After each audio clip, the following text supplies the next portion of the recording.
te rendors pas. Je vais pas t'attendre encore longtemps. Tu es ok? Tant mieux. Tu te souviens de ton nom? Bien. Et là, tu vois combien de doigts? Parfait. Et maintenant? Ok. Tout va bien de ce côté. Tu as mal quelque part? La nausée? Oui, c'est normal après un transfert. Ça va passer. Sais-tu où tu es? Oui, c'est ça. La planète prison d'Arcalia. Je suis rassurée. Il arrive parfois que les produits qu'ils injectent pour nous endormir causent des dégâts au cerveau. Pour des personnes comme nous, les précautions, ce n'est pas leur priorité. On sert aussi de cobaye, tu penses bien. Je m'appelle Sky, et mon fidèle compagnon, c'est Bruno.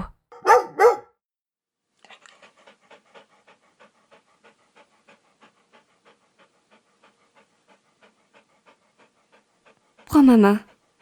Voilà, lève-toi doucement. Ah. Nous ne pouvons pas rester ici. Je t'emmène à ma tanière. Tu as de la chance d'être tombé sur moi. Je surveille régulièrement les zones d'arrivée. Pourquoi? Disons que je m'ennuie. Et trouver un partenaire de confiance ici, ce n'est pas simple. J'espère que tu es bon marcheur. Sinon, tu vas vite le devenir. On en a pour une 20aine de kilomètres.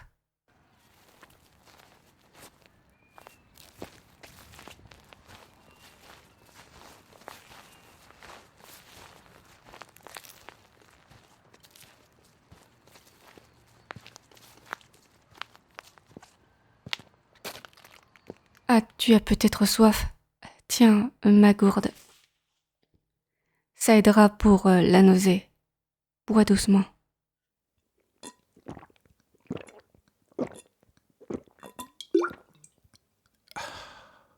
Je l'ai fabriqué moi-même, avec la vessie d'un cerf. D'où cet arrière-goût un peu particulier. Hé! Pourquoi tu craches? L'eau est précieuse ici. Écoute, je l'ai nettoyée pendant des heures avec du sable et des herbes. Puis je l'ai fumée avec de la résine d'épineux pour qu'elle ne pourrisse pas. Regarde! Elle est souple, elle ne fuit pas. Ne commence pas à faire le difficile, ou tu ne survivras pas plus de 3 jours dans ces lieux. Si tu en vaut la peine, je t'apprendrai à en faire une. On n'est pas obligé de prendre une vessie d'animal, il y a d'autres techniques, mais celle-ci est la plus simple et la plus efficace. Et puis, j'ai pu manger le reste du cerf. J'avais trouvé du romarin, je l'ai fumé, c'était juste esqué. Oui, tu as bien entendu, si tu en vaut la peine. Ici, c'est donnant. Je ne suis pas ta mère. Tu devras m'être utile et faire ta part, sinon, ciao. Allez, avance maintenant, je veux arriver avant la nuit.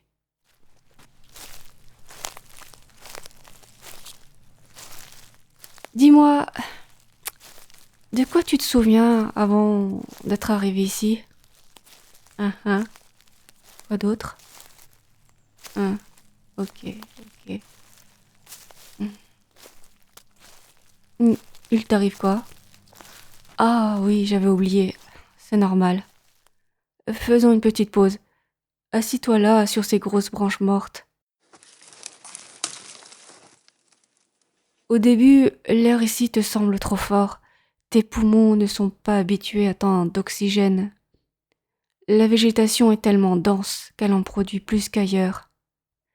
Respire lentement. Comme ça. C'est bien. Plus ample, mais pas trop vite. Tu vas peut-être sentir une petite brûlure légère au fond de la gorge ou dans la poitrine sur les grandes inspirations. C'est normal, je te le répète. Moi aussi, j'ai toussé pendant 2 jours quand je suis arrivée. Ça passe, je te le promets. Laisse-moi te guider. Inspire avec moi.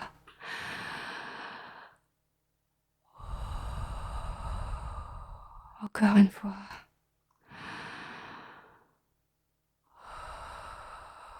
Doucement. Voilà, voilà.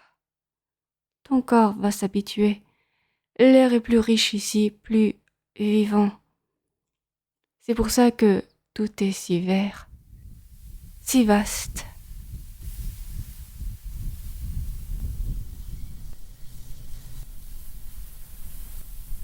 Ah, tu remarques enfin cette petite pochette accrochée à ta ceinture? C'est un cadeau de survie de nos gentils détenteurs. Fais voir ce qu'il y a dedans.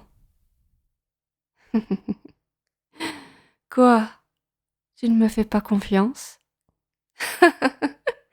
Et tu as bien raison. Ne fais confiance à personne ici. Mais là, je te conseille quand même de me montrer ce que tu as. À moins que tu préfères que je te laisse seule au milieu de cette forêt.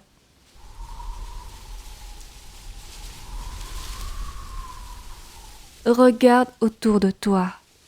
Le paysage est immense. Les arbres sont gigantesques.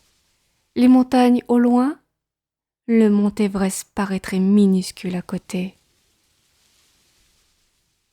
Ici, il n'y a que la nature, une nature pure, intacte, qui n'a jamais été souillée par l'homme. C'est pour ça qu'on l'appelle Arcalia, la planète prison végétale. Sur Terre, se faire larguer en Amazonie serait une sacrée épreuve. Mais ici, c'est encore pire. Tu ne pourras pas t'enfuir vers une ville, retrouver ton confort. Ici, si tu veux vivre, tu devras tout réapprendre, ou même apprendre tout court. Comme chasser, construire un abri, survivre aux intempéries, aux maladies, aux accidents, et surtout aux autres détenus.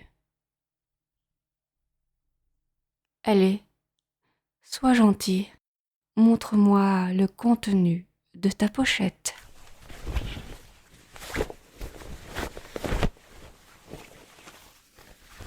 Un couteau suisse, de la pénicilline, une boîte d'allumettes, un morceau de charbon.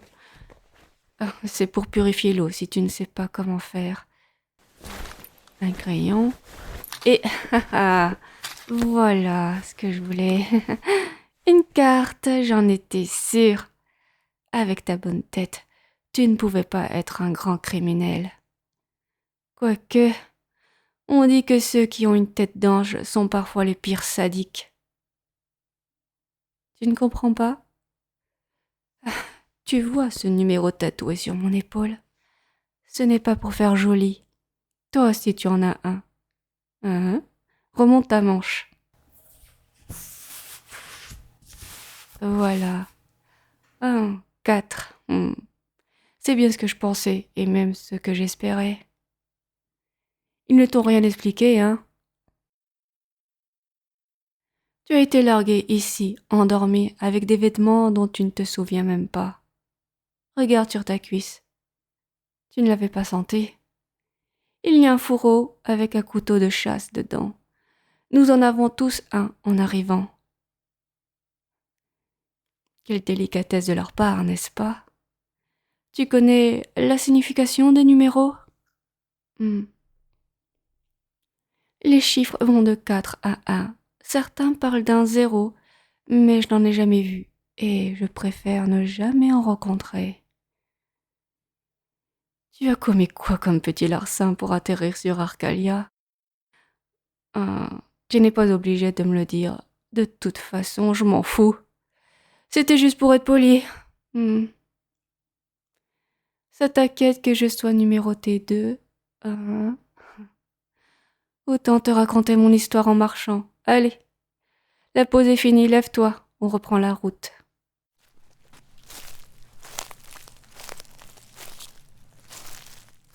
J'étais journaliste pour un journal indépendant. Notre but était de dénoncer les pourritures de ce monde. Et moi, mon rêve, c'était de démanteler un réseau de trafic d'enfants.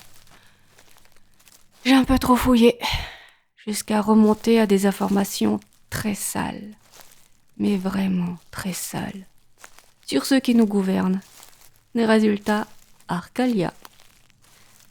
Voilà pourquoi je suis numéroté 2, alors que je n'ai rien fait de mal. J'étais juste trop curieuse. Selon eux, je suis aussi dangereuse qu'une terroriste. Et encore, j'ai eu de la chance. Je me suis liée avec l'un des juges. Une femme qui voulait, elle aussi, faire tomber ses réseaux. Je lui dois la vie. Et Bruno. Sans lui, je serais sûrement morte depuis longtemps. Mon bon gros chien, moi. Viens là. Cala. Ça, c'est mon gros Bruno. Ça, c'est ma bonne bête, hein. Ah, mon Bruno. Nous ferons une pause à mi-chemin pour manger un morceau. Et ce repas, tu vas le payer. Avec ta carte. Donne-moi ta carte. Et ton crayon aussi. Je vais y marquer les points de chasse et d'eau que je connais. Ne me regarde pas comme ça. Donne-moi cette foutue carte. Je t'ai aidé, je t'ai guidé. Je t'emmène à l'abri. Tu me dois bien ça. Voilà, je préfère ça. Super. De toute façon, tu n'aurais pas su l'exploiter. Un numéro 4 comme toi, sans expérience, tu as plus de chances de crever dans les 3 jours que de survivre une semaine. Autant qu'elle soit en sécurité avec moi.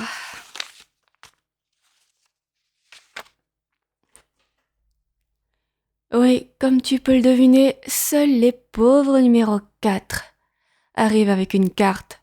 Les autres doivent se démerder. C'est aussi ce qui les rend plus vulnérables quand ils tombent sur un numéro plus haut que le leur. Écoute-moi bien, mon grand, et je te le dirai qu'une seule fois. Ici, c'est moi qui commande. Je te l'ai déjà dit, si tu deviens inutile, si tu te plaques comme une fillette, si tu me ralentis, je te laisse sur place. Sans un regard en arrière, c'est clair? Si tu étais tombé sur un vrai numéro 2, il t'aurait probablement égorgé dans ton sommeil pour prendre tout ce que tu as. Et un numéro 1, il t'aurait peut-être mangé après, va savoir. Moi, je suis peut-être qu'une femme, mais je suis habituée à ce monde depuis bien plus longtemps que toi. Et j'ai Bruno pour me protéger. Toi, le numéro 4, quelles sont tes compétences exactement, hein? Qu'est-ce que tu sais faire qui pourrait me servir? Alors, estime-toi heureux d'être encore avec moi, très heureux. Maintenant, continue d'avancer. Regarde où tu mets les pieds, garde le rythme. Et je ne veux plus t'entendre jusqu'à ce qu'on arrive. Je vais économiser ma salive et mon énergie. Fais-en autant.